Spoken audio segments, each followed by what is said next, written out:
cuando yo estudiaba me fui dando cuenta de algo. Dije, bueno, si mi intención de casarme era por salir de la casa de mis papás, hoy en día ya no. Mi hermana me decía, es que tú estás jugando a las muñecas, es que ¿por qué no se lo llevas a mamá? Es que tú no lo sabes cuidar. Y entonces fueron creencias que yo me fui adoptando, ¿no? Que yo fui tomando y dije, sí, es que culpa, mucha culpa. Cuando tú no tienes el resultado que tú esperas de tus acciones, te empiezas a culpar, ¿sabes? Empiezas, es que si esto y es que si el otro, y te arrepientes y no te das cuenta que hay que abrir el contexto. Y mi hermana me empieza a cuestionar. ¿Qué le hiciste? ¿Qué pasó? ¿Por qué? ¿Por qué? Si estaba bien, te lo llevaste bien de aquí. Entonces, como esas preguntas, yo también las quería saber. ¿Sabes qué pasó? Claro. Yo ni siquiera sabía qué había pasado. Porque efectivamente mi bebé estaba bien, no estaba enfermo. Entonces, eran preguntas que ni siquiera yo sabía. Hoy abandono todas mis exigencias de vida y me permito huir libre y espontáneamente para ser feliz. ¿Te hace sentido? Sí. Sí. Mucho, y más con lo que acabas de decir.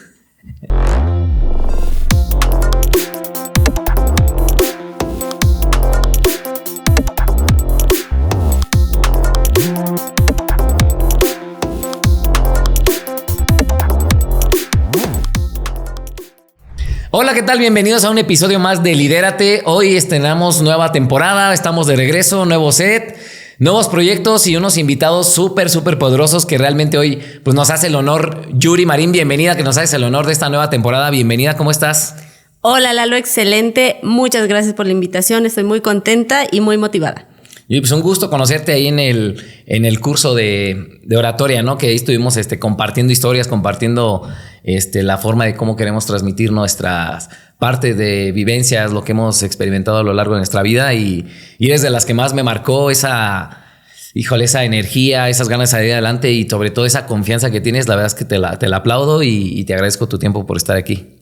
Gracias, Lalo. Sobre todo a ti también te aplaudo esta parte de que estás abriendo el contexto a la gente para una transformación personal, que eso te lo aplaudo mucho. Eso es algo que da muchísimo valor, sobre todo a los jóvenes, que a mí me gustaría cuando estaba joven tener este tipo de mensajes. Claro, efectivamente, Yuli. Oye, bueno, pues vamos a comenzar un poquito para que sepan quién es Yuli. ¿A qué te dedicas, Yuli? ¿Qué haces actualmente? Mira, yo soy coach, mentora y conferencista de transformación personal. Tengo varias cosas, pero actualmente ya estoy dejando un poquito la coordinación de eventos. Soy coordinadora de eventos, pero ya estoy cerrando esa parte. Y últimamente me estoy metiendo más en brindar capacitaciones a las empresas de team building, trabajo mucho inteligencia emocional, pero sobre todo todos los temas que abarco son en relación a las creencias limitantes que nosotros traemos desde la infancia, que es lo que nos frena para poder seguir, ya sea que tú quieres emprender algo o que quieras estudiar algo, que quieras cambiar de amistades, de relaciones, todo eso nos frena mucho por las creencias que nosotros traemos arrastrando. Y es lo que ahorita estoy transmitiendo. Muy bien, Yuli. Oye, pues me gustaría que nos platiques un poquito, ¿no? También ya sientes que ya lo traías desde niña, cómo tus papás te influenciaron, cómo comienza este sueño, ¿de dónde vienes? ¿Eres de Toluca? Sí, soy de un pueblo que pertenece a Toluca. Se llama Minavieja, no es muy conocido, pero se llama Minavieja. Pero es allá en Toluca. Sí, okay. Sí, yo vengo de Toluca. Pues mira, yo soy la más chica de 5 hermanos. 5 hermanos. Sí. Fíjate que sí, desde niña he sido como muy rebelde, ¿sabes? Okay. Porque, no sé, traigo ahí como esa cosquillita de que si me dicen, tú me dices esto es blanco, y digo, pero ¿por qué nada más es blanco, no? Si a lo mejor lo puedes ver amarillo, lo puedes ver café, ¿no? Entonces, sí, desde chiquita yo lo veía como en un acto de rebeldía, hasta que fui creciendo y ya con el paso del tiempo por ahí conocí a alguien que me dijo, es que no es que tú seas rebelde, es que tú quieres romper paradigmas. Okay. Entonces, por ahí pues se me frenaron por las creencias limitantes, fui frenando ese tipo de cosas, pero ¿sabes? Cuando tú ya lo traes en la sangre, hay algo y hay algo en ti que por más que la sociedad te diga estás mal y por más que lo demás te diga estás mal, y hay una parte en ti que te dice, no, sí, mejor vete por este lado porque te lo están imponiendo y te lo están implantando, pero hay algo en ti que te jala y dice, no, a ver, espérate, busca por aquí, ¿no? Busca otros caminos. Inquieta. Sí. Ok, ¿y tus hermanos, eres la más chica, la de en medio? ¿Cómo dijiste que eres? Soy la más chica de 5 hermanos. La más chica de 5 hermanos. Sí. Son 2 hombres y 2 mujeres. 2 hombres, 2 mujeres. Uh-huh. ¿Qué sientes? ¿Eras la consentida? No, fíjate que al contrario. Se está rompiendo, sí, quiero romper esa creencia, porque justamente sí traemos esa creencia limitante de que los más chicos somos los más consentidos y la realidad es que no siempre es así. En mi caso, yo no tengo una muy buena relación con mis hermanos, de hecho hoy en día solamente me hablo con 2 y es de manera superficial, como de hola, ¿cómo estás? Y chido, ¿no? Y eso muy de vez en cuando. Mis papás no trabajaron esa unión con nosotros, de hecho al contrario, había muchas comparaciones, ¿sabes? Yo no sé por qué, no entendí nunca por qué, pero yo nunca logré tener un 10 en la escuela. Y mis hermanas, desde que yo tengo uso de razón, siempre estaban en el cuadro de honor, siempre estaban pues ahí de, obviamente pues las inteligentes y todo, y eran el orgullo de mis papás. Entonces, yo recuerdo que pues, yo simplemente, no es que no me gustara la escuela, yo amo estudiar, me gusta mucho estudiar, pero simplemente no lograba el 10, o sea, me quedaba en el 9, 9.4, yo no lograba. Uy, ¿te quedas en el 9? No manches, me quedaba en el 9. Envidia. Ya te sentías tú ya. Y yo sentía que era la menos inteligente, la más ignorante. ¿Cómo eran las comparaciones? O sea, ¿eran en calificaciones o en forma de ser? En todo, ¿sabes? Es que, por ejemplo, había veces que yo no era buena en la escuela, no sacaba las buenas calificaciones que mis papás querían, pero a mí me gustaba mucho esto, me gusta mucho esto de hablar y de compartir y todo. Entonces yo recuerdo que en un día, el Día de las Madres, yo hice un poema, yo lo creé, yo lo inicié, Tú lo escribiste todo. Sí, okay. Y dedicándoselo a mi mamá, pero era sorpresa para ella, yo no le había dicho que yo iba a dedicar una poesía para ella. Y simplemente la invité el Día de las Madres y recuerdo que no fue. Me dolió mucho, di la poesía y todo, o sea, así lo hice, pero me dolió mucho, ¿sabes? Entonces, cuando yo llego a mi casa, yo le pregunto a mi mamá, ¿por qué no fue? Y me dice, porque a mí me da vergüenza ir y que la gente me pregunte por qué tú no sacas 10 y tus hermanas sí sacaban 10, ¿sabes? Eso me dolió muchísimo. Me dolió, o sea, fue... Y no nada más era eso, era que muy seguido me equivocaba en algo y mi mamá siempre me decía como de, ¿por qué no eres como tus hermanas? Siempre que me regañaba era como de, es que tú no eres como tus hermanas, es que tú no eres como tus hermanas. Y me lo programó tanto, de tal manera que se fueron creando creencias limitantes en mí, ¿no? Entonces... Yo no tuve... ¿Cómo queda marcado todo eso, no? O sea, claro. Fueron 2 cosas ahí bien importantes, ¿no? ¿No fue tu mamá primero? Y luego después cuando llegas te dice que porque no... Claro, exacto. Entonces, yo desde chiquita de entrada, desde niña, yo no quería entrar a la escuela, no sé por qué me daba miedo. Y yo recuerdo que cuando mi mamá me iba a dejar a la escuela, yo me colgaba de ella y lloraba. Entonces, eso pasó que en la escuela mis compañeros me hacían bullying.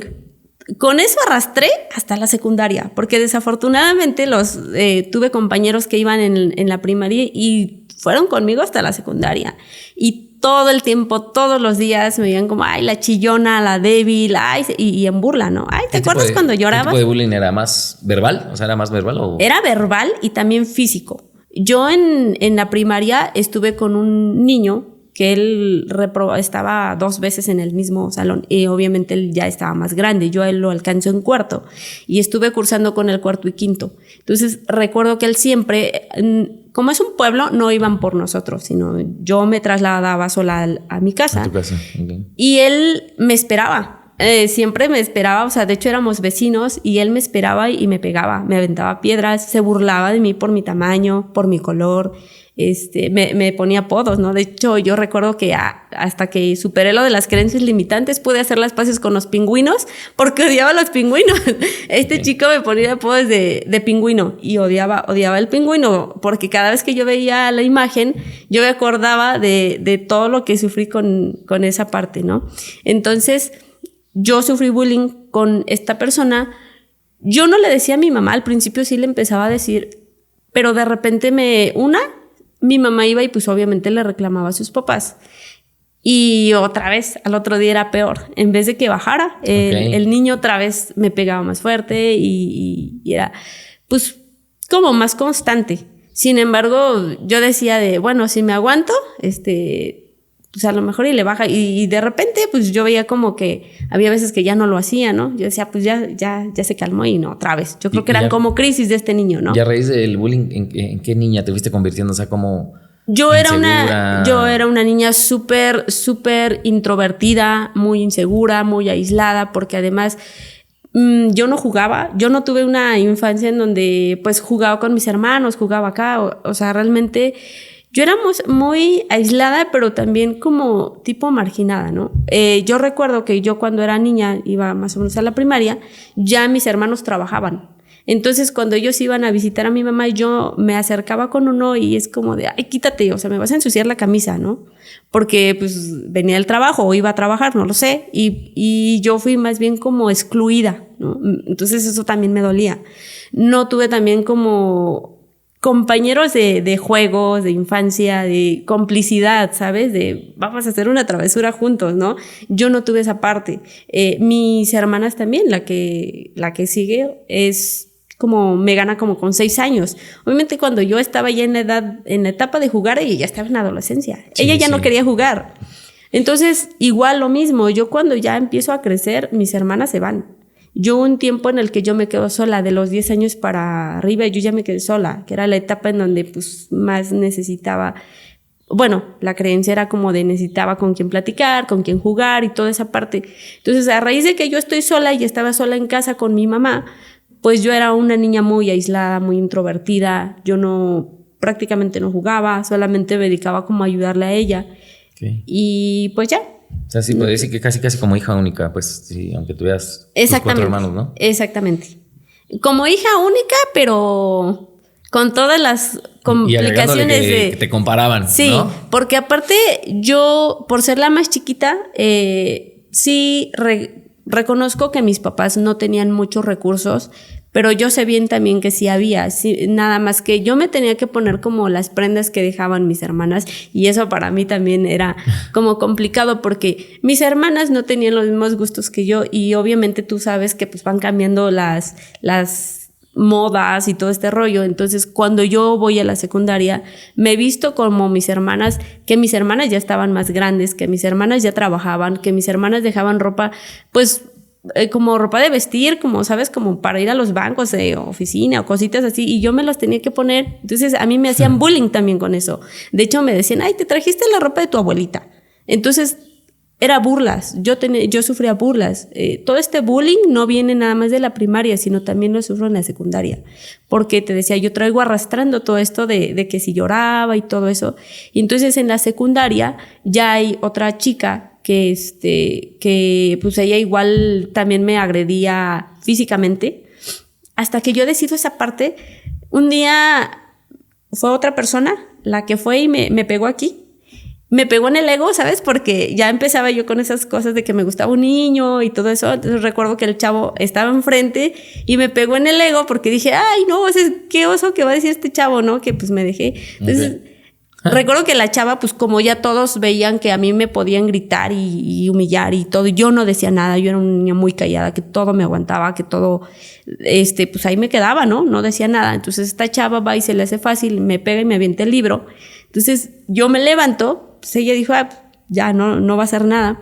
Me levanto, voy tras de ella de los cabellos, no se lo esperaba, la agarro de los cabellos, y pues como ella no se lo esperaba, pues obviamente yo traía como toda la energía, como digamos que llevaba las de ganar. La jalo, nos caemos al suelo, yo caigo encima de ella y después nos separan sus amigas, porque ella tenía muchísimas amigas, yo nada más tenía una, nos separan sus amigas, pero sus amigas la agarraron a ella. A mí no me agarran, solo me agarró una. Entonces a ella como que la agarraron y me voy contra ella. O sea, de alguna manera me ayudó el que la hayan agarrado. Ya sacaste todo lo que traías. Claro. ¿No? Eso ayudó porque nadie más se volvió a meter conmigo.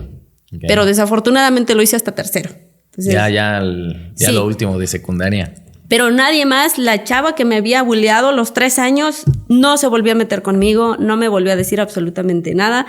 Y fue donde aprendí como... Por ahí un maestro me dijo, pues es que el valiente vive hasta que el cobarde quiere, ¿no? Y pues dije, bueno, entendí esa parte. Pero pues es esta etapa de la infancia y de la adolescencia, sí, como hubo mucho bullying y todo eso, fui una niña con baja autoestima, era una persona que además, pues como me vestía con ropa de mis hermanas y todo, yo me veía al espejo, obviamente no era segura, yo no tenía confianza en mí, yo no sabía quién era. ¿Qué te decían? O sea, se nota cuando alguien también como que es muy retraído y muy inseguro. ¿No te decían ¿Crees nada? que en esa parte eran como muy indiferentes? Sí. Como que, mira, si me decían algo era como para regañarme y compararme con mis hermanas. Y si no, pues no me decían como nada. También esta parte yo entiendo que era lo que ellos traían. Siempre nosotros como papás pues damos lo que tenemos y con las herramientas que crecimos. Entonces también entendemos que pues si venimos desde una época donde no había ni redes para ellos, pues también como de dónde lo aprendían, ¿no? Ellos traían las herramientas de sus papás y ellos estaban más enfocados. Mi papá trabajaba en la Ciudad de México, yo a él lo veía cada fin de semana. Y mi mamá, pues sí estaba con nosotros, pero mi mamá, mis papás tenían terrenos, como, ya no recuerdo cuántas hectáreas, pero arriba de 3 hectáreas, creo. Y mi mamá, pues se encargaba como de que sembraran y tenía ganado y lo vendía y todo, pues estaba más enfocada en eso, ¿no? En su ganado. Estaba más enfocada en darles de comer, en vamos aquí. Y no había como una convivencia conmigo. Entonces, lo único en lo que sí estaba enfocada, eso sí, era como de que yo llegara temprano a la escuela. Era como de levántate temprano, come y te vas a la escuela, y me mandaba como con 1 hora de anticipación, ¿no? En eso sí estaba enfocada. Que regresara yo y que hiciera la tarea. O sea, eran como las cosas. Sí, porque ella quería una hija de 10. Entonces regresaba y de hecho me daba como 3-4 horas estudiando. O sea, me decía, ponte a estudiar, y yo recuerdo que me quedaba dormida. O sea, no estudiaba. Entonces, es que me aburría. O sea, sí estudiaba un ratito, terminaba la tarea, estudiaba, pero me aburría y pues me quedaba dormida.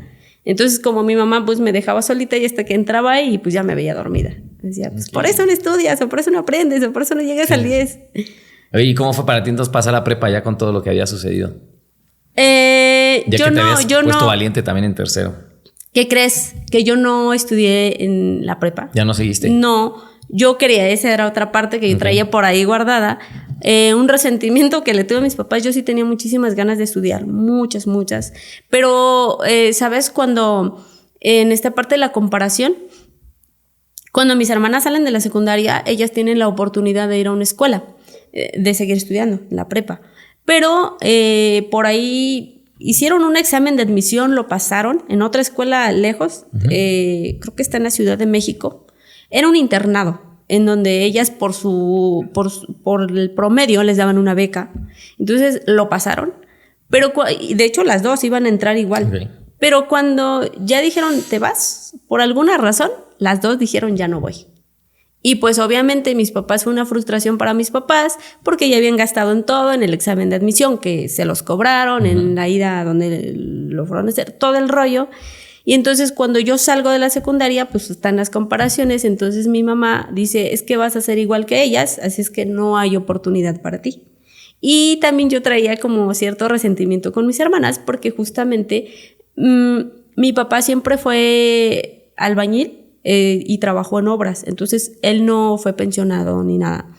Y cuando yo entró a la secundaria, me parece, mis hermanas, las dos, ya trabajaban, le dicen a mi papá, ya jubílate, ya vete a descansar, nosotras nos hacemos cargo de los estudios de Yuri. Entonces resulta que cuando yo salgo de la secundaria, pues mi papá ya no está trabajando y mis hermanas pues ya no aportaron, ¿no? Entonces sí tuve un resentimiento con mis hermanas, porque dije, bueno, ¿por qué no cumpliste tu compromiso si tú...? O sea, en sí la responsabilidad era de mi papá. Eres una niña, ¿no? Claro. O sea, sí necesitabas que te apoyaran. La responsabilidad era de mi papá. Pero si mis hermanas, pues sobre todo lo económico, porque pues tú sabes que, o sea, aunque vayas a una prepa de gobierno, pues requieres libros, requieres útiles y los pasajes y todo el rollo, ¿no? Entonces yo no tuve ese apoyo. Y estuve en resentimiento con mis papás, con mis hermanas. Pero también esta parte, mi papá siempre fue misógino. O sea, él siempre, de hecho yo traía de la infancia esta parte de que pues la mujer vale menos que el hombre, ¿no? O que la mujer para qué estudia si se va a terminar casando, ¿no? Ok, estaba entonces, como esa creencia de... Sí, era una creencia limitante. Para el hogar, ¿no? Y exactamente. Tener hijos y... De hecho, mi papá siempre me decía, es que no pienses en estudiar, mejor piensa en buscarte un hombre que tenga una profesión, proveedor. Que tenga... Exactamente, búscate a alguien, lo cual... yo no, estoy en contra de eso, ¿no? Ahí, digo, sí. Entonces, en esta parte yo siempre quise estudiar y digo, no, es que yo les decía, bueno, entonces ya déjenme ir a trabajar, ¿no? Tampoco me dejaron ir a trabajar. ¿Cuántos años tenías? Como 15 años. 15, sí. Pero a mis hermanas sí las dejaron. O sea, salieron de la secundaria y como ya no estudiaron, se fueron. Y ese era como lo que se venía manejando. Salías de la secundaria y si ya no querías estudiar, pues te ibas a trabajar. Pero pues conmigo no fue así. ¿Y de ahí hasta los 18 años yo salí. Y eso porque pues ya fue como a la fuerza, no me dejaban. De hecho, la creencia de ellos o en sí el proyecto de ellos era que yo me iba a quedar ahí. Porque yo eso sí tengo. Yo desde chiquita siempre traigo la ilusión de poner una empresa, de ser emprendedora. Entonces yo digo, bueno, si no me dejaron esto, voy a poner una tienda. Por ahí me daban a mi beca. Entonces con eso empecé como a comprar dulces, comprar cosas y ponía mis anuncios ahí en mi casa. No tenía mucha gente, no tenía muchos vecinos, pero los niños iban y compraban, ¿no? Entonces eso sí hacía. Y había eventos, por ejemplo en Semana Santa, como yo iba a un lado de una laguna, hay mucha gente que va como para turistear. Entonces yo sacaba mis cosas, vendía elotes, vendía cositas así y me iba muy bien. Entonces yo empezaba, ya desde ahí empezaba con esa parte emprendedora y me gustaba y todo eso. Y entonces el proyecto de ellos era como, pues te construyo ahí una tienda y de eso vas a vivir y aquí te vas a quedar con nosotros, ¿no? Pero ya a los 18 años yo siempre tuve una mala relación con mis papás. No me llevaba bien con fracturado. ellos. Sí, digo, estábamos juntos, pero todo el tiempo peleando, todo el tiempo. Entonces yo a los 18 sí le dije a mis papás, ¿sabes qué? Tú ya no me puedes detener, hasta aquí, yo me retiro. Yo me voy. Y te vas. Y me fui a trabajar. También esta parte, fui como rompiendo esa parte porque siempre mi hermano mayor cuando decide irse a trabajar se van a México. En México mi papá rentaba, porque pues él era cuando él vivía allá. Él trabajaba y ahí llegaban todos, ¿no? Mi hermano, el que sigue, también ya sale de la secundaria, decide irse a trabajar y llega igual ahí, ¿no? Mi hermana, lo mismo, y mi otra hermana también. Llegaban ahí y buscaban trabajo, pero ahí era como su centro de reunión. Entonces ya era como el patrón de familia. Yo decido desde ahí romper el patrón de familia. Bien. Desde ahí. Mi mamá me dice, ok, sí, le voy a decir a Yesenia que te consiga trabajo. El otro patrón era llegar y empiezas desde abajo como empleada doméstica, ¿no? Y yo le dije a mi mamá, ¿qué crees? Que yo lo quiero buscar sola. Yo no quiero ir con mi hermana. Mi hermana ya era policía, mi otra hermana trabajaba en una empresa, creo que era asistente, no recuerdo bien. O sea, ellas ya no, pero igual empezaron desde abajo. Entonces, contactos sí tenían para meterme en casa y toda esta parte. Y yo le dije, sí, voy a empezar desde abajo porque pues no tengo herramientas. Claro. ¿Tenías nada más la secundaria? Sí. Pero dije, pero ¿sabes qué? ¿Sabes cuál era? Yo dije, yo no quiero nada más ir a ganar dinero. Yo quiero ir a cumplir mis sueños. Mi sueño era pues tener un negocio. Mi sueño es tener más cosas, tener éxito. Para mí el éxito no es quedarme estancada en lo que toda la gente del pueblo era, ¿no? La mayor parte de las personas del pueblo trabajan como empleadas domésticas, los hombres como, en construcción, albañilería. Eso es la mayoría. Entonces yo quería romper eso. Entonces, no es que sea denigrante, no es que sea elitista, era como pero yo una tenía forma un sueño. De vivir así, era claro. Como una parte de un sueño tradicionalista ahí donde vivías. Claro. O sea, así como tú dices, sí. Esos trabajos, esa mentalidad, pues. Sí, okay. Exacto. Entonces, su mentalidad en grande de ellos es como construir una casa grande y su coche y así, pero en los trabajos no. Y yo no. Yo por eso quería estudiar. Entonces yo dije, si yo voy con mis hermanas, va a pasar lo mismo. Otra vez se va a repetir. Claro. Y yo le dije a mi mamá, no, yo quiero buscarlo por mi cuenta. Se molestaron un poco. Por ahí mi cuñada, me llevaba bien con ella. Mi cuñada le dice a mi hermano, oye, Yuri ya se quiere ir a trabajar, pero pues no se quiere ir a México. Mi hermano pues compra el periódico. Ellos son traileros, entonces compra el periódico. Llega un fin de semana y me dice, Yuri, si hay trabajo, nos vamos mañana, yo te llevo. Ok, está bien. Llegamos y la señora dice, nada más voy a pagar 2,000 pesos al mes. No importa. Yo no sabía ni los sueldos, yo no sabía ni cuánto pagaban. Yo lo único que quería era tener la oportunidad de salir de mi casa y poder yo empezar a luchar, ¿no? Hacer tu vida. Y yo salgo, para esto cometí el error que muchas chavitas cometen. Yo antes de empezar, de querer salir, yo ya quería salir desde antes, me urgía por salir emocionalmente, físicamente y de todo, me urgía salir de mi casa, pero cometí el error de tener novio. Es lo que te iba a decir. ¿Por qué? ¿Por qué digo error? No es un error tener novio cuando tú sabes lo que quieres, cuando sabes que eso es lo que quieres y que es el chico que te gusta. Y bueno, otra parte que ya llegando más adelante te comento, pero yo en ese momento solo le dije que sí al chico porque ya me quería salir de mi casa y iba a cometer ese error, ¿no? Jovencitas en ese tiempo se salían por huir, como tú dices, ¿no? O sea, no era amor, no era nada, sino era... Quiero que me saquen de aquí y ya después veo cómo lo soluciono, ¿no? El tema es que muchas en esa decisión quedaban embarazadas también, ¿no? No, y desafortunadamente en esa decisión, mira, te puedo decir que lo malo no es quedar embarazada, sino ya que ya no sales. Te metes más profundo, te metes en otros temas y ya no sales. Y también, como tú tomas esa decisión y tú eliges a la persona por desesperación, ya no tienes la visión de lo que decía mi papá, ¿no? Por lo menos que veas que sea buen proveedor o que sea esto, ¿no? Sino ya lo que caiga. Claro, exactamente. Y lo es. Porque ¿Entonces tuviste novio? Tengo novio en el pueblo. O sea, te juntaste, pues, no, nada más era tu novio. Claro, en el pueblo hay una boda por ahí, mis hermanos son padrinos, yo voy con ellos y el chico que se casa tiene familia en Toluca, primos, entonces van primos de él ahí conozco a un chico y pues ya él me invita a bailar, después empezamos a platicar y me dijo, me gustaste y no sé qué, obviamente es absurdo porque en una noche, pues, no. Pero la desesperación mía y creo que también la desesperación de él, pues bastó, ¿no? Teníamos más o menos la edad. Yo ya iba a cumplir 18. Yo ya iba a cumplir 18 años. Y él 19, me parece. Entonces, él después creo que siguió yendo. Nos hicimos novios muy poco tiempo. Yo lo conozco en diciembre. Y pues ya me pidió que sea su novia, creo que en enero o algo así. La realidad es que como él vivía en Toluca y yo vivía como a 1 hora, pues casi no nos veíamos. Okay. Pero en más creo que nos vimos como 2 veces. La realidad es que cuando yo ya llego a Toluca a trabajar, pues este chico como al mes me pide que nos casemos. Y yo digo, sí, está bien. Digo, yo seguía con eso, ¿no? De ya querer salir y todo eso. Pero yo en donde llego a trabajar, ya empiezan a hablar conmigo las personas con quien yo llego, ¿no? Y yo llegué con una señora que ya era adulta, o sea, de la tercera edad. Mi función era cuidarla, más que limpiar la casa y todo eso. Okay. Me querían como compañera, como compañía, porque pues ella tenía 5 hijos o 6, ya no recuerdo, pero no la podían cuidar porque todos ya tenían familia, algunos ya con achaques de esto de la edad, porque la señora ya era muy grande. Entonces querían a alguien que la cuidara. Y yo llego con ella.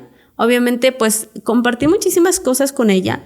Y esto fue algo que a mi mamá le dolió mucho porque como yo no tuve esa convivencia con mi mamá que yo quería tener, yo la tuve con esta señora. Y yo en muchísimo tiempo, yo sí la llegué a ver como mamá. Yo conviví con ella 8 años. Y yo la llegué a ver. Rato. Sí. No trabajando. Sino, ya también aparte. Sí, okay. Pero yo conviví porque después de que rompimos el lazo de empleada y eso, yo la seguía visitando, la seguía frecuentando y de hecho, bueno, ahorita platico esa parte. Pero ella me ayudó muchísimo, sus hijos también me ayudaron mucho. Hubo una persona, un señor que en paz descanse, también ya no vive, pero él me decía mucho, ¿por qué te quieres casar? Y me hacía muchas preguntas en donde me lanzaba directamente a las creencias me decía, a ver, ¿por qué te quieres casar? Porque yo le decía, bueno, van a ser todos padrinos. Y me decía, sí, pero si tú me dices por qué te quieres casar, yo soy tu padrino y te pongo toda la boda. Pero dime por qué te quieres casar. Entonces me empezó a hacer preguntas en donde yo dije, pues sí, no, pues, ¿cuál es el sentido, no? De casarte. Que no lo hacemos. O sea, nos vamos y nos aventamos. ¿Qué respondías? Porque quería huir de mi familia. Sí, les comentabas eso. Okay. Sí, pero al principio no, o sea, me costó, y esta persona, este señor me decía, di las cosas como son, tienes que aprender a conocerte y decir las cosas de acá, que venga de acá, sin miedo a nada, yo no te voy a regañar, yo nada más quiero que tú sepas.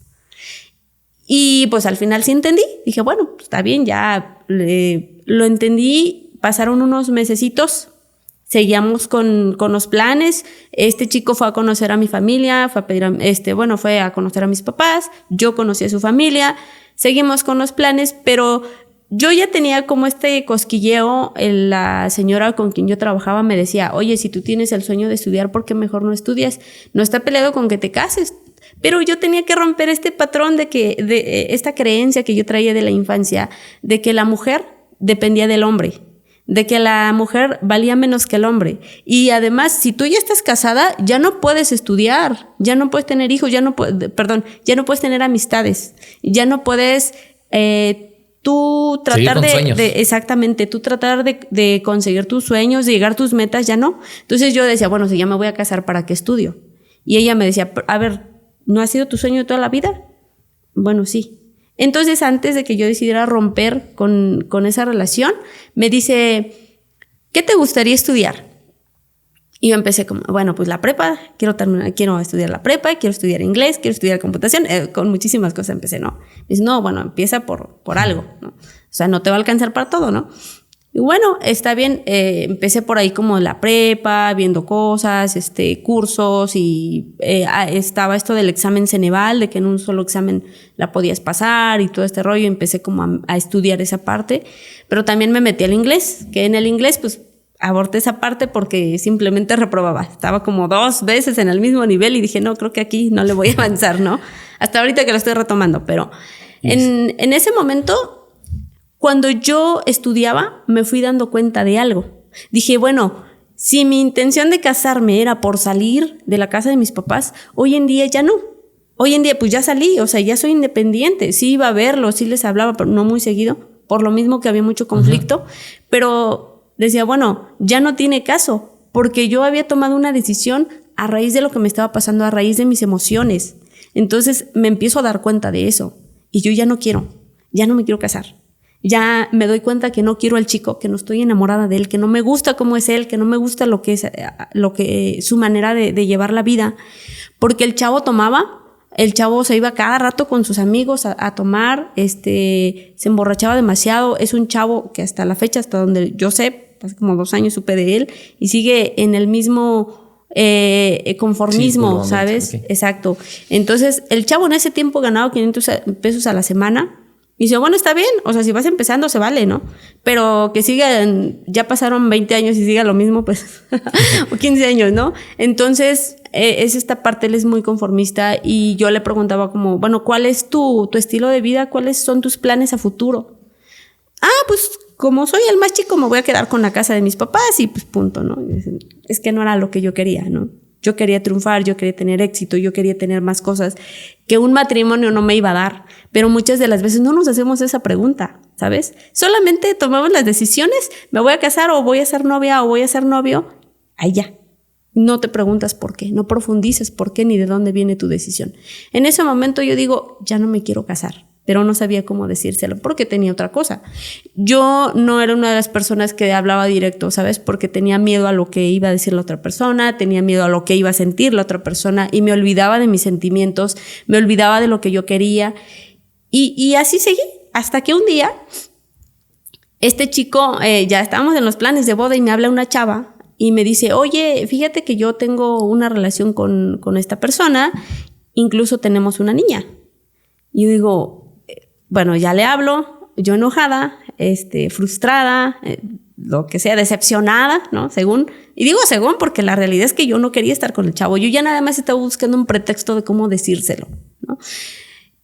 Honestamente, tenemos esa parte también, que luego ya no queremos y nada más buscamos que alguien se equivoque para echarle la culpa a él y decir, pues ya no me quiero casar contigo porque tú tuviste la culpa, porque esto. La realidad es que no me quería casar con él porque yo ya no quería, porque fue una decisión tomada a través de otras emociones. Entonces yo le hablo y le digo, ¿sabes qué? Esto se termina, se rompe y ya no quiero estar contigo y así. Me dice, no, ¿sabes qué? Bueno, dame otra oportunidad, vamos a hablar con mis papás, ok, acepto verlo. Se puso por ahí necio, en que pues quería seguir, quería continuar, pero yo ya no quería. Ese día le dije, bueno, está bien, lo que tú digas, seguimos, te creo y ya. Yo llego a casa y le mando un mensaje. ¿Sabes qué? Ya no quiero nada contigo. Te dije que sí porque estabas de necio, pero ya no quiero nada contigo. No vengas aquí. Sí. Y para esto, yo en la casa donde trabajaba, uno de los hijos de la persona con quien yo trabajaba era en ese momento policía federal. Y yo le digo, mira, ni te atreves, porque sí sabía dónde trabajaba, le decía, ni te atrevas a buscarme, porque pues, yo le digo al hijo de mi patrona que te eche la policía, o sea, de plano, ¿no? Ya lo amenacé y todo, se acabó. En ese momento empecé a romper esa parte. Yo empecé a romper el paradigma de que necesitaba de alguien para yo empezar a lograr mis sueños, mis éxitos y todo, ¿no?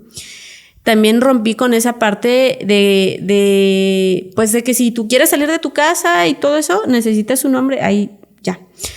Yo continúo ahí, pero esta parte... Ahí es donde ya tú rompiste con el chico. Rompí con el chico, pero sabes que esta parte me trajo muchos problemas en mi casa. Porque mi papá, como era misógino, me empezó a meter más la creencia de ya nadie te va a querer, ¿sabes? Porque ya todos saben aquí en el pueblo que tú te ibas a casar. Entonces ya nadie te va a querer. Y aparte, me decía mucho de, ¿qué va a decir la gente si yo invité a todo mundo? Me decía mucho. Mis papás se enojaron conmigo. Provocó que mi papá una vez me corrió de mi casa. ¿Cuántos años tenías ahí, Yayo? 18 años. Yo seguía con los 18. Mi papá me corrió de mi casa. Mi mamá no me apoyó. Mis hermanos tampoco me apoyaron. Y pues, de alguna manera, te voy a decir algo. Yo también ya quería como, pues, alejarme, ¿no? O sea, yo ya me quería alejar, yo ya quería estar como tranquila y estaba también buscando un pretexto. Yo me alejo, digo, bueno, mi papá me corrió, yo me alejo. Uh-huh. Y pues así estuve mucho tiempo y después empecé yo a estudiar, me alejé 5 años de ellos. Yo 5 no... años. Sí. ¿Acabaste tu prepa? Sí. No saqué, no supe nada de ellos. En 5 años no supieron nada de mí. Nada.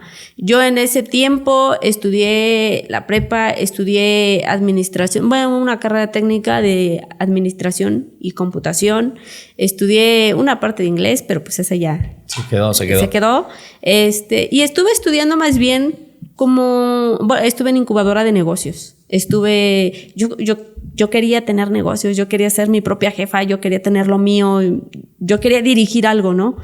Y por ahí pues empecé también como coordinadora de eventos, empecé por ahí a trabajar con algunos salones y todo.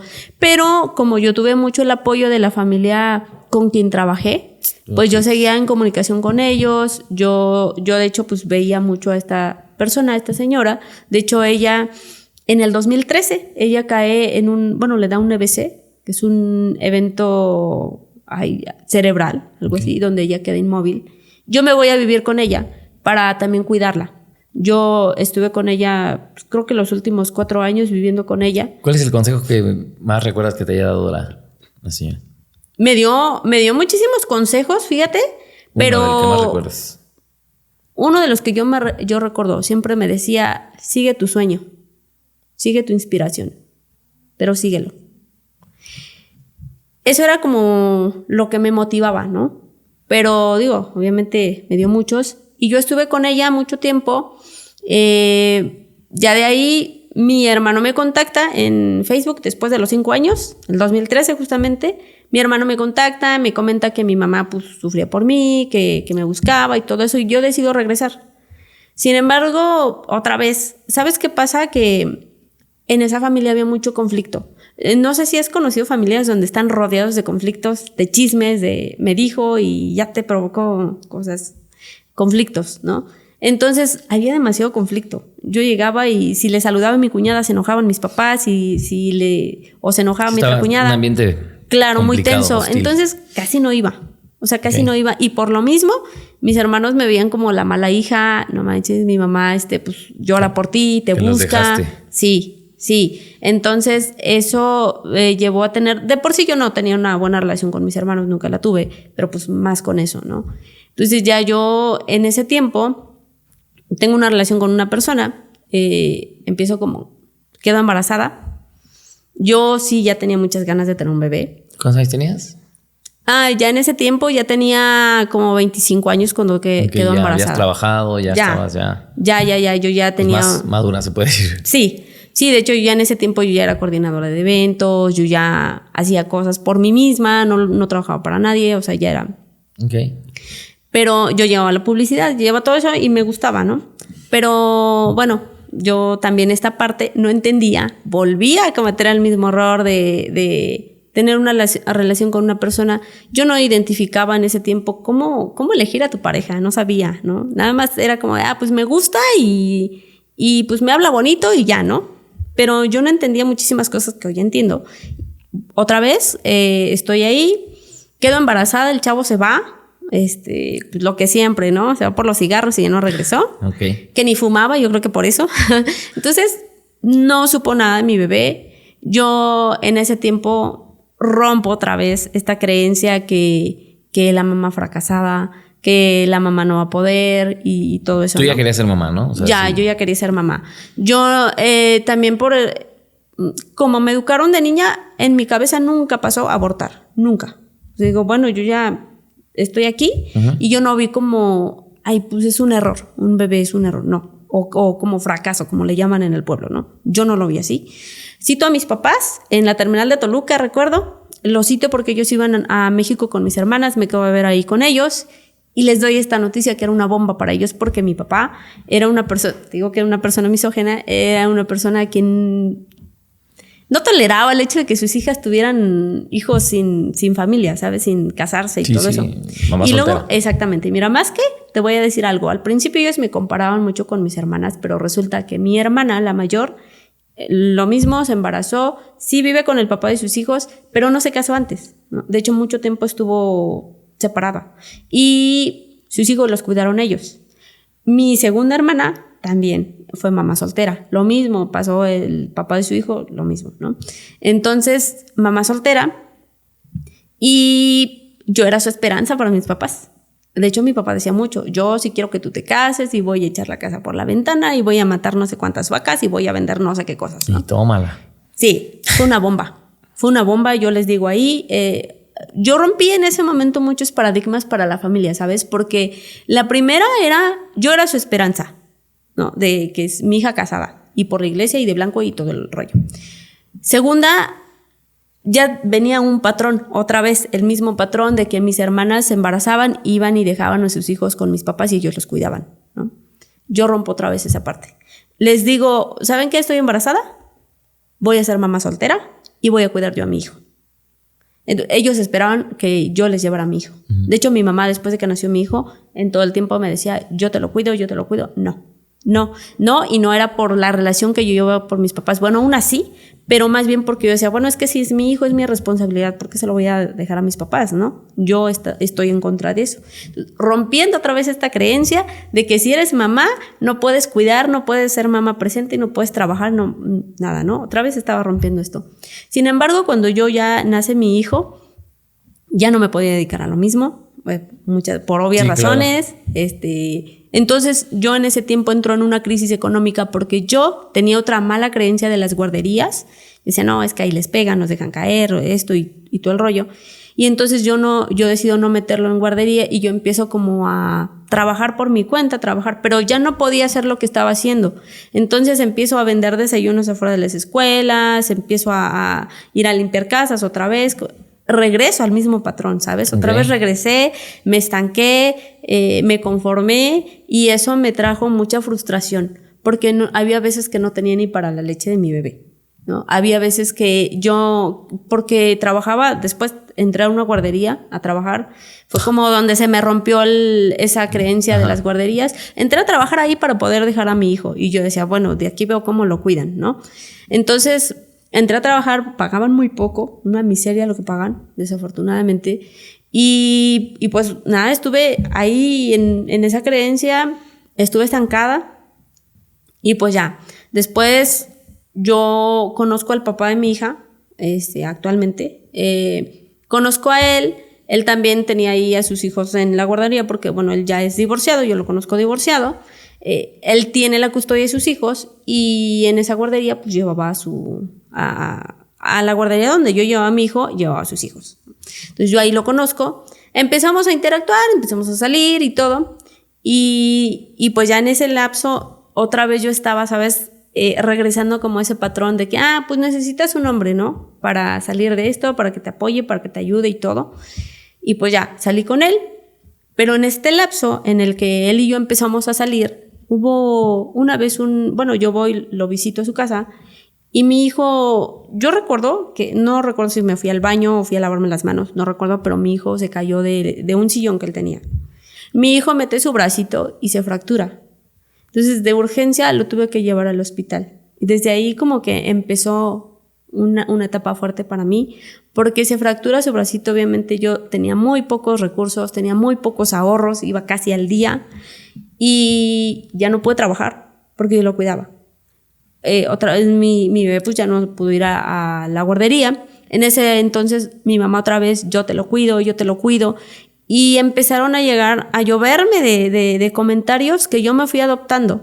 Mi hermana me decía, es que tú estás jugando a las muñecas, es que ¿por qué no se lo llevas a mamá? Es que tú no lo sabes cuidar. Y entonces fueron creencias que yo me fui adoptando, ¿no? Que yo fui tomando y dije, sí, es que culpa, mucha culpa. Es que sí, yo veía a mi hijo y yo, es que sí, si se lo hubiera llevado a mi mamá, es que estoy de necia, es que esto. Cuando tú no tienes el resultado que tú esperas de tus acciones, te empiezas a culpar, ¿sabes? Es que si esto y es que si el otro, y te arrepientes y no te das cuenta que hay que abrir el contexto. Y entonces yo estaba cerrada y me empecé a culpar mucho.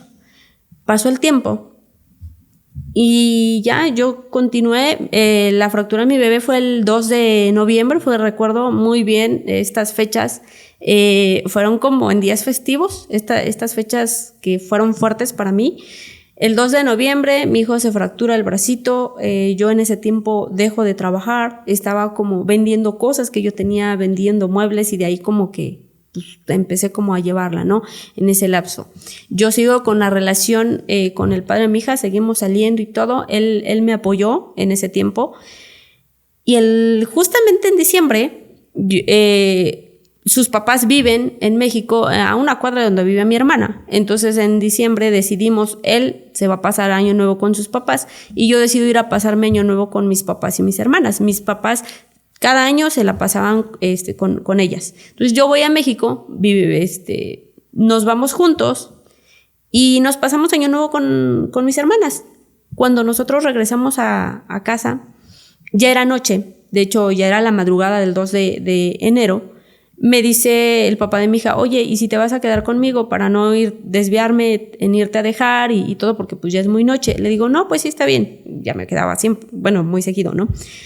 Llego y por lo mismo de que pues mi bebé tenía como todavía lo del bracito, el doctor me había recomendado no dormirme con él, o sea, en la cama pues porque lo podía aplastar y lo podía lastimar. Entonces él lo dormía en una cunita. De hecho era un corralito. ¿Cuántos años? Mi bebé tenía 1 año 4 meses. Okay. Entonces yo lo duermo. De entrada mi bebé ya venía dormido porque en el coche se durmió. Venía dormido, llegamos a casa, lo acuesto en la cuna y ya. Pero ya no le di leche porque de hecho sí, en todo el viaje que estuvimos con mis papás, comió demasiado. Okay. Comió mucho. Entonces llegamos, lo acuesto. Todos ya estábamos muy cansados, nos fuimos a dormir. Y recuerdo que ese día, a medianoche, lo dormimos en el mismo cuarto que se dormían los otros 2 niños, porque cada quien en diferente cama, diferente cuna. Y el más chiquito del papá de mi hija llora, lloró en la madrugada. Entonces se levanta él y yo dije, el papá de mi hija dice, a lo mejor quiere leche. Entonces yo me levanto y dije, va a despertar a mi bebé. Mi bebé, como estaba acostumbrado a dormir casi siempre solito, pues no quería ruido. Y cuando lo despertaban lloraba y se ponía súper mal. Okay. Entonces yo preocupada porque lo iban a despertar, voy y le llevo la mamá. Me dijo el papá de mi hija, me dice, yo creo que quiere leche mi hijo. Le digo, pues yo bajo en joda por la leche y le subo el biberón porque yo no quería que despertara a mi bebé, ¿sabes? Entonces ya pasó, nos seguimos durmiendo. Eso fue como a las 4 de la mañana. Yo ese día, el 2 de enero, mi hijo tenía cita con traumatología para revisar cómo iba su brazo y pues bajamos.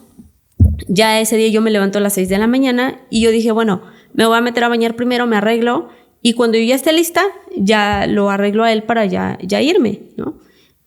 Pasa eso, me arreglo, trato de no hacer ruido para que él no se despertara y pues ya resulta que cuando ya voy, el papá de mi hija me dice, oye, si quieres, vamos a dejar a los niños y después te paso a dejar a ti al hospital. Le digo, me parece bien. En eso, pues ya él también se levanta, arregla a sus niños y me dice, voy a dejar la basura y regreso y nos vamos. Le digo, va, mientras yo voy por mi hijo. Voy, mi hijo siempre se dormía con la cobija arriba, tapada. Siempre, no le gustaba. O sea, si yo se la quitaba, él se enojaba, lloraba y todo. Entonces, voy, le quito la cobija, pero es como, o sea, le quito la cobija, pasan mis dedos por sus mejillas y lo siento frío. O sea, y lo veo de manera diferente. O sea, ya no tenía el color que siempre tenía, ya no tenía esa, pues ese rostro, ¿no? O sea, tú lo ves. Luego es como si me hubieran aventado un bote de agua fría, helada. Digo, ¿qué está pasando? Luego lo veo, lo alzo, le levanto, lo saco de la cuna, lo pongo en la cama y le empiezo a gritar, le empiezo a hablar. ¿Qué pasa? ¿Qué pasa? Mi hijo estaba inmóvil. Mi hijo ya había fallecido. Para mí fue algo muy fuerte, Lalo. Yo bajo corriendo, le grito al papá de mi hija, oye, ven, ayúdame, por favor. Sube. No reaccionaba, pues ya no. Mi bebé no, ya no. Okay. Él sube, le checa los signos. Yo estaba bloqueada, yo estaba en shock, yo no sabía qué hacer. Él sube, le checa todavía aquí, me dice, mira, todavía tiene bajo, pero vámonos al hospital. Bajamos, recuerdo que hasta se llevó a sus hijos sin zapatos. Bajamos, nos vamos. En el transcurso del camino creo que hubo un accidente, había ambulancias. Entonces él se va y le digo, párate por favor, aquí hay una ambulancia, hay que pedirle apoyo, ¿no? Me bajo en joda. De hecho, ya recuerdo que además hasta nos bajamos en la vía, o sea, era una vía rápida. Afortunadamente, como había un accidente, pues estaban como deteniendo el tráfico. Entonces se detuvo. Me bajo, les digo a los de la ambulancia, a los paramédicos, auxilio a mi bebé, no sé qué tiene, les entrego a mi bebé. En ese momento se los entrego, lo meten atrás, me dicen sube de este lado, me preguntan que si tenía atención médica, les digo sí, tengo IMSS, nos vamos, está muy cerquita, como a 5 minutos de donde fue esto. Llegamos al hospital y pues la realidad es que yo todavía tenía las esperanzas. Yo en el camino, ¿sabes? Yo desde chiquita pues fui católica, me crearon con la mentalidad de que si tú le pides algo a Dios, si se lo pides con el corazón, si te lo pides no sé qué, pues Él te lo da, ¿no? Y yo en el camino iba de Dios, por favor, ayúdame, la Madre de Guadalupe, y bajé a toda la corte celestial. Y cuando yo llego al hospital, ya sale la doctora y de manera muy fría, obviamente, pues ya ellos ya tienen expertise en eso, me dice, ¿sabes qué? Tú cuando le entregaste tu bebé a los paramédicos, en ese momento falleció. Ahorita pues ya no podemos hacer nada, ¿no? Ellos me dicen que sí todavía los niveles, pero ya no pudieron tampoco hacer nada, ¿no? Su corazón ya estaba muy débil y ya. En ese momento, igual, yo no supe qué hacer, yo no supe nada, o sea, para mí fue un shock, porque si bien yo era mamá soltera, si bien tenía muchos problemas económicos en ese momento, si bien tenía claro que quería mucho a mi bebé, para mí era mi motivación, ¿sabes? Entonces, en ese momento le hablo al papá de mi hija, pues él no pudo, no lo dejaron pasar, le hablo, ya después me alcanzó, no pudo pasar porque llevaba a sus niños, los dejó a la guardería y regresó, me alcanzó. Y le hablo a mi familia, le hablo a mis hermanas. Yo no sabía cómo darles la noticia, ¿sabes? En ese momento yo quería mucho apoyo emocional y mi hermana me empieza a cuestionar. ¿Qué le hiciste? ¿Qué pasó? ¿Por qué? ¿Por qué? Si estaba bien, te lo llevaste bien de aquí. Entonces, como esas preguntas, yo también las quería saber. ¿Sabes qué pasó? Claro. Yo ni siquiera sabía qué había pasado. Porque efectivamente mi bebé estaba bien, no estaba enfermo. Entonces, eran preguntas que ni siquiera yo sabía. Yo no podía cómo contestarles, ¿no? La diferencia de cuando yo le hablo a uno de los hijos de la persona con quien trabajé, porque todavía tenía contacto con ellos, fue muy diferente. Me contesta, de hecho ni le avisé yo, el papá de mi hija le habló, él sabía que yo tenía muy buena relación con él. Le habla y esta persona que era el federal me habla y me dice, Yuri, ya sé todo. No tienes nada que decirme, yo no te voy a cuestionar. Yo lo único que quiero que sepas es que yo estoy aquí para lo que tú necesites. Lo que tú necesites, Yuri. Si quieres contacto, si quieres algo, tú dime.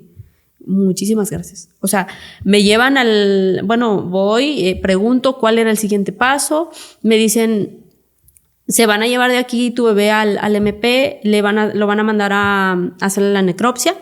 Y pues tú te tienes que ir al MP y de ahí te tienes que esperar. Tú preguntas qué onda, no. Llego al MP, estoy todo el día ahí. Me pidieron un testigo. Fue la madrina de mi hijo, me apoyó ahí. Los padrinos, ellos igual me apoyaron muchísimo. Todo el día estuvimos ahí, me estuvieron haciendo preguntas, nos estuvieron interrogando por fuera, de manera separada, a ella, a mí, para ver qué había pasado, ¿no? Todo el día ahí, hasta las 5 de la tarde, que ya me dicen, ¿sabes qué? Ya ve, nada más, ya tenemos los resultados de la necropsia. Pero ellos estaban esperando porque el procedimiento es así de, pues te detienen para ver qué pasa, ¿no? Y si en la necropsia sale que le hiciste algo, pues te detienen y vas para adentro. Sí, ¿no? Sí, está complicado, ¿no? Claro. Y entonces... se tiene que hacer, ¿verdad? A pesar de que el dolor y todo lo que estás viviendo. Sí, y fue muy fuerte porque como yo era la única persona que, pues obviamente la mamá y todo, nadie podía estar una ahí y otra que fuera a mover las cosas y todo, no se podía, ¿no? Entonces salgo de ahí, ya nada más fuimos rápido a conseguir la caja, a buscar, es que es algo muy fuerte el tener que buscar con qué vas a sepultar a tu bebé, la caja para tu bebé, dónde lo vas, o sea, pensar en todo eso. Hasta eso sí tuve como el apoyo de mis hermanas, yo no sabía ni dónde enterrarlo, no sabía ni qué hacer, nunca había pasado por esto. Jamás me lo había imaginado, claro. ¿No? Entonces es muy fuerte que de plano, aparte estaba en el MP, no podía ni hacer nada, lo que te decía. Y mi hermana me dice, pues llévatelo al pueblo, ahí lo enterramos. Entonces hasta eso ellos se trasladaron al pueblo porque estaban en México, me apoyaron en esa parte, porque también allá es ir a hablar con el delegado, ir a hablar con no sé quién, con quién, para lo del permiso, para abrir el panteón y todo este rollo. Entonces ellos me apoyaron. Yo estoy en Toluca, cuando me entregaron a mi bebé, hasta eso una hermana sí acudió conmigo, estuvo ahí cuando me entregaron a mi bebé. ¿Qué fue lo en la que pasó? CEMEFO. Fue una asfixia mecánica, así lo manejan, de acuerdo a la medicina, de acuerdo a los estudios y todo eso, pero lo llaman como muerte de cuna. La asfixia mecánica es una de las pues es una manera de morir, pues. Resulta que cuando son bebés, cuando el cerebro hasta los 2 años para arriba empieza como a detectar lo que tú tienes que hacer. Pero resulta que creo que hay como de los 0 meses al año se les olvida respirar. Okay, sí, es una de las maneras. Pero también viene a la otra parte. Mi hijo padecía de... no recuerdo cuando... No. Cuando se te regresa la comida, ¿cómo? No, reflujo. Exactamente. Mi hijo padecía reflujo. Entonces yo creí, porque hasta eso yo tenía esta creencia, por eso les digo, no actuemos bajo las creencias porque es malo. Yo tenía la creencia de que ya nada más era hasta los 8 meses. Yo le había estado dando medicamento, pero me habían dicho igual que hasta los 8 meses y ya, ¿no? Obviamente yo bajé la guardia, yo ya dije, bueno, pues estaba tranquila y todo. Resulta que como mi bebé había comido demasiado en esos días, sí. Me dijo el especialista, los bebés, si no digieren el alimento, lo guardan en su estómago y pues obviamente con el reflujo que mi bebé tenía, se le regresó el alimento en la noche. Pero pues como está muy bebé, su cerebro no sabe qué hacer. Entonces no se pueden levantar, porque para empezar todavía a esa edad no tenía la movilidad de todavía levantarse y todo eso. Entonces eso fue lo que pasó. Por eso fue que mi bebé falleció. Yo le pregunté al especialista, bueno, si yo hubiese dormido con él, ¿eso hubiera pasado? O sea, ¿hubiera cambiado las cosas? Me dijo no, porque no se escucha, no se siente ni nada. Sí, justo, ¿no? Vienen muchas preguntas, ¿no, Yuri? Oye, y dijiste que también estuviste rezando, estuviste haciendo oración y todo. ¿Llegó un momento donde te enojaste con Dios? O sea, ¿te reclamaste? Sí, pero después. Fíjate que en ese momento yo estaba en shock. Yo no sabía, mira, ni qué hacer. Yo estaba de, pues, ¿qué hago? ¿Qué pasa? Sí, como actuando en automático, me imagino. Claro. ¿No? Y lo que sí esperas, yo sí puedo decir esto para la gente que nos está escuchando y que tiene como familiares que han pasado por esta situación, apóyenlos mucho. No les preguntes nada, solo abrázalos, ¿sabes? Porque eso es lo que te ayuda mucho. Déjalos llorar. Yo sí esperaba mucho apoyo de mi familia, pero honestamente mis hermanas se enojaron conmigo, ¿sabes? Como si yo hubiera tenido la culpa y no se detuvieron a pensar lo que ella está sintiendo, ¿no? Tuve por ahí varios comentarios como de justamente en el sepelio de mi hijo, mucha gente de manera muy cercana de la familia y también vecinos empezaban con comentarios de no te preocupes, Dios sabe por qué se lo lleva. Es que Dios quería un angelito ahí arriba. Y comentarios de familia, de personas muy cercanas que me decían, es que Dios te lo quitó porque eras mala hija, es que Dios te castigó. Es que estos comentarios fueron los que detonaron que sí, en su momento yo tuve mucho rencor con Dios. Creó en mí un odio con Dios, un resentimiento con Dios, que todos los días, Lalo, yo me levantaba y le gritaba a Dios, ¿por qué me lo quitaste? ¿Para qué me lo diste si me lo ibas a quitar? ¿Por qué? Porque todos los días recriminando y pues reclamándole a Dios, ¿no? Para mí fue muy fuerte esta situación, Lalo, porque yo antes, yo como no tenía una buena relación con mis papás, claro, a mí me enseñaron que Dios era mi papá. Entonces, yo siempre en las noches llegaba y papá Dios esto y papá Dios el otro, y agarraba, o a veces ni agarraba nada de imagen o así, porque no soy mucho de eso. Y yo decía, ay papá Dios, fíjate que me fue esto. Y gracias a Dios, yo no tenía una convivencia con mi papá así. Y para mí, aunque yo no lo veía, para mí era algo que estaba espiritualmente más superior. Entonces, cuando muere mi bebé y vienen todas estas creencias y yo adopto todos estos comentarios que me dicen, o sea, fue muy fuerte para mí, porque no solamente fue el duelo de la pérdida de mi hijo, sino esa separación que yo tenía con Dios, esa relación que yo tenía con Dios también para mí fue muy fuerte, ¿no? Entonces pasa esto, yo en ese momento sí quiero comentar, yo tuve muchísimo el apoyo del papá de mi hija. La verdad es que él me apoyó demasiado, y vaya que a él también lo llegaron a involucrar en esto, mis hermanas por ahí también lo estuvieron cuestionando, interrogando, pensaron que él le había hecho algo. Sí quiero dejar algo claro en público, él jamás le hizo algo, él siempre lo trató muy bien y tuve muchísimo apoyo emocional y económico de su parte, mucho.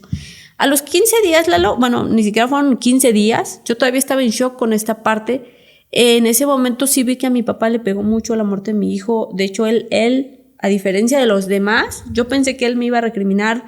Después de que mi papá siempre fue de un carácter fuerte, jamás, él me apoyó mucho, muchísimo, y creo que le afectó mucho la muerte de mi bebé, porque a los 13 días de que muere mi bebé, muere mi papá.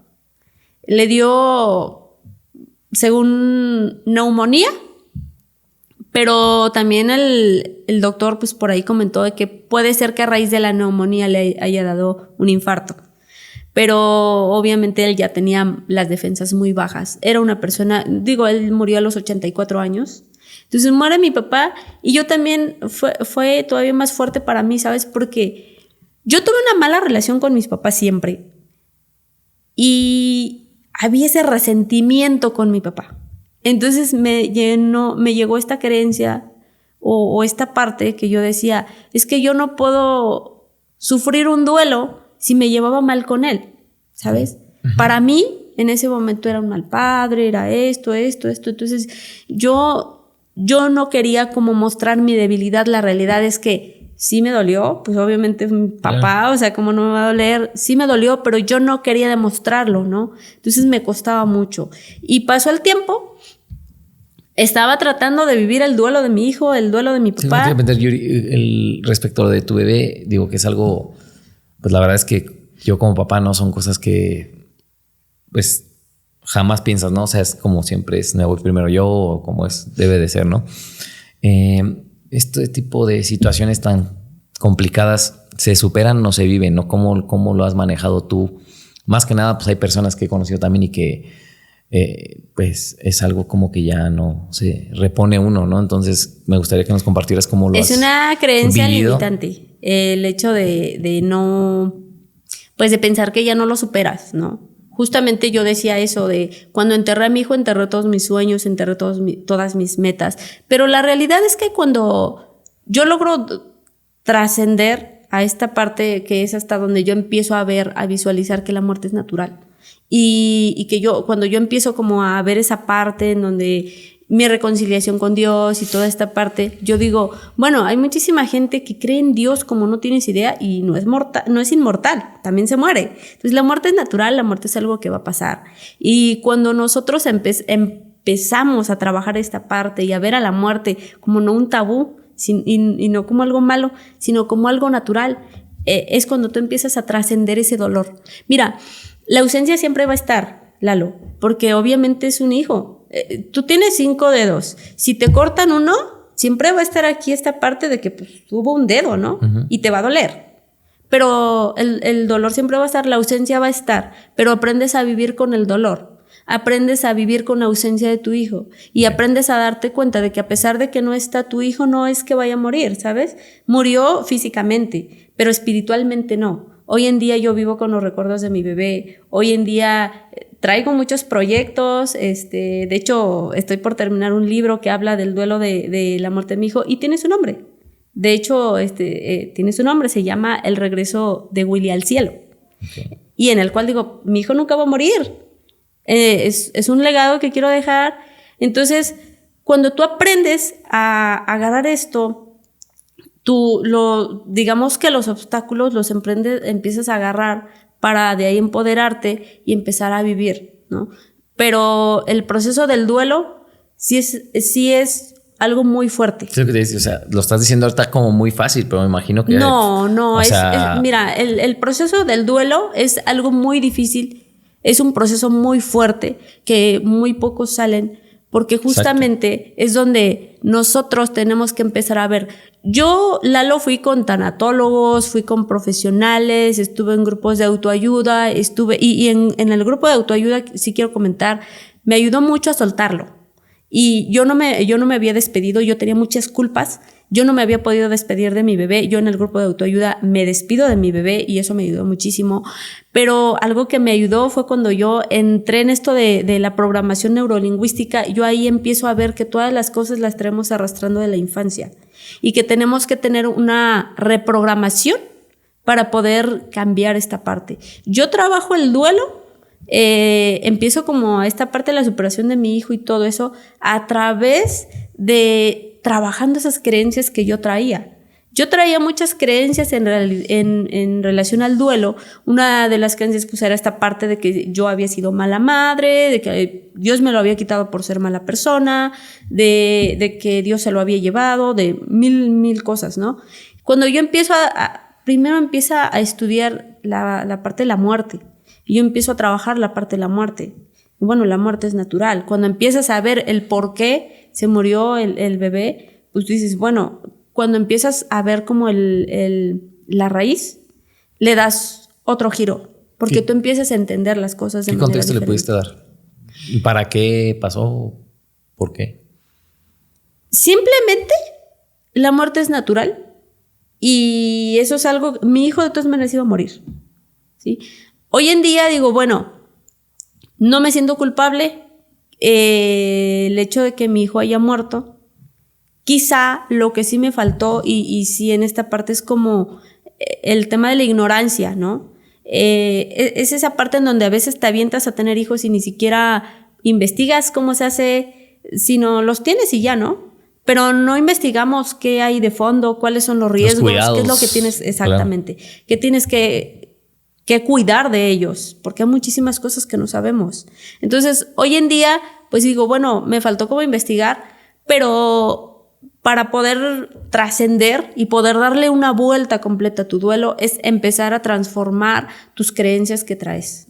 Hay que empezar a transformarlas, porque si bien hay mucha culpa que sale a raíz del duelo, ¿no?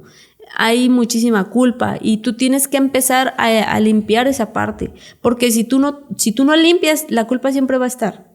Tienes que empezar a perdonarte. Son muchísimas cosas que tienes que trabajar en el duelo, pero una de las principales es, tienes que tener la actitud, resiliencia, Lalo, porque hay veces que tú ya estás acá y otra vez caes. Y otra vez bajas y otra vez te regresas. Y esta parte, yo empecé como cuando empiezo en lo de PNL y toda esa parte de la transformación, hay que tener también limpieza mental, ¿sabes? La limpieza mental es que si tú todo el tiempo estás escuchando algo que te recuerde yo, por ejemplo, cuando estaba en el proceso del duelo, escuchaba mucho canciones que hablaban del duelo, de la pérdida del hijo. de El ángel llora. Qué buen punto estás diciendo, sí. Sí. También la música, ¿no? Exactamente. Todo lo que ves, todo lo que escuchas, aléjate de eso, la limpieza mental. Empieza a tener otra parte. Una tanatóloga me dijo, mira, El hecho de que tú empieces a soltarlo no significa que te vas a olvidar de tu hijo. Esa es otra parte, ¿no? Porque tenemos esas creencias limitantes, lo que te decía, que hay una creencia donde dices, es que si yo dejo de sufrir, es como si me olvidara por completo de él. No, tu hijo siempre va a estar y siempre va a vivir. Hoy en día cuando me preguntan, creo que pasó que dijeron por ahí cuántos hijos tienes y yo digo 2, una aquí y una en el cielo. El hecho de que se haya ido no es que ya haya dejado de existir, ¿no? Existió, vivió. Y esto también es un mensaje para las chicas que se embarazan y que abortan y tienen esa creencia de pues es que no puedo llorar o no me puede doler porque pues ni siquiera vivió. Tiene vida. Desde el momento en el que ya está ahí, ya tiene vida, ya está creciendo, ya se está desarrollando, entonces tiene vida y tienes que vivir el mismo duelo como si hubiese nacido. Pues es lo mismo. Oye, Yuri, con mucho cariño y respeto, ¿qué le dirías ahorita a una mujer, una mamá, alguien que esté viviendo alguna situación y que a veces, como tú dices, la verdad es que no cualquiera sale, no cualquiera le da la vuelta, se queda con la culpa, se queda con la tristeza del que hubiera hecho, son muchos factores. ¿Qué palabras de aliento le podrías decir? Porque sí es algo bien difícil y bien complicado. Mira, la primera es que llora. Si quieres llorar, llora hasta que te canses, llora todo lo que quieras y cuando termines de llorar, levántate y da gracias a Dios, a la vida, al cielo, al universo o a quien creas. Da gracias porque tuviste la oportunidad de vivir con esa personita, de tenerlo en tus brazos, de vivir, o si incluso no nació, pues que estuvo en tu vientre y que te permitió poder disfrutar y tener la experiencia de lo que se siente, ¿no? Porque pues hay personas que quieren tener hijos y ni siquiera tienen la oportunidad de embarazarse. Entonces hay que dar gracias. Cuando nosotros empezamos a entender el valor de la gratitud, tú empiezas a trascender esa parte. Empezar a dar gracias porque pues te permitieron o tuviste la oportunidad de tener contigo, de tener esas vivencias. Hay gente que ha tenido pérdidas de hijos, ya tienen 40 años y se les toca enterrarlos.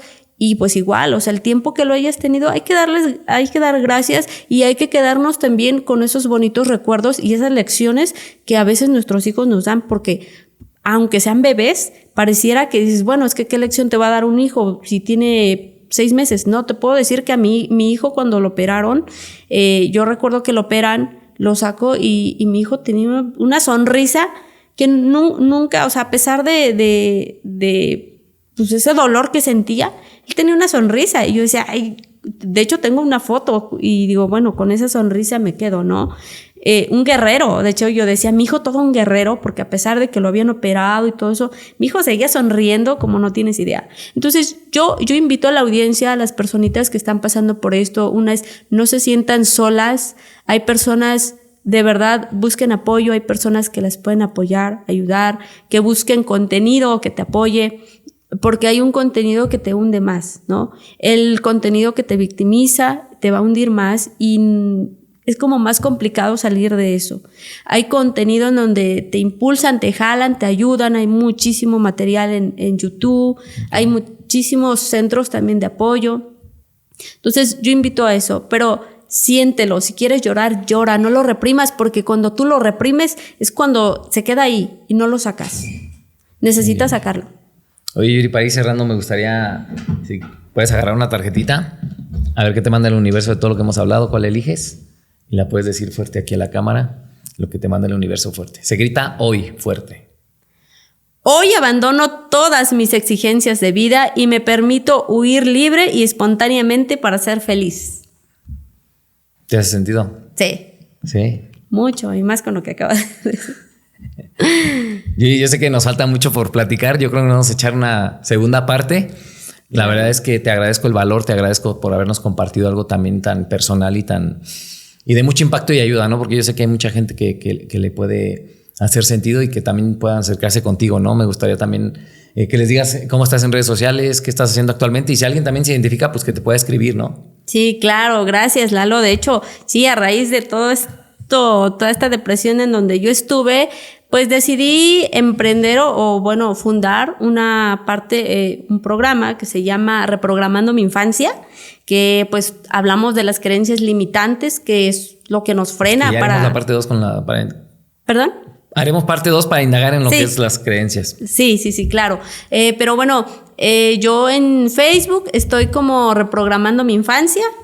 En Instagram también estoy como Reprogramando mi Infancia. Y tengo canal en YouTube, estoy como @YuriMarin _medio 3. Aquí va a aparecer Tom. Ok. Ahí en YouTube yo subo contenido donde igual hago entrevistas a ciertas personas. Hablamos sobre temas, pues, específicamente ligados a las creencias limitantes. Todo este contenido pues va igual para alimentar un poquito sanamente a las personas y darles esperanza de que sí se puede, de que sí hay una luz al final del camino. Muy bien. Y eres luz, Yuri. Eres luz. Gracias. Te agradezco mucho tu tiempo. Nos vemos en el próximo episodio. Comunidad de Lidérate, muchísimas gracias. Recuerden que vamos a celebrar el aniversario este 22 de mayo. Los esperamos en Estadía Suites. Adquieran sus tickets. Aquí les vamos a poner el link y nos vemos en el próximo episodio. Hasta luego.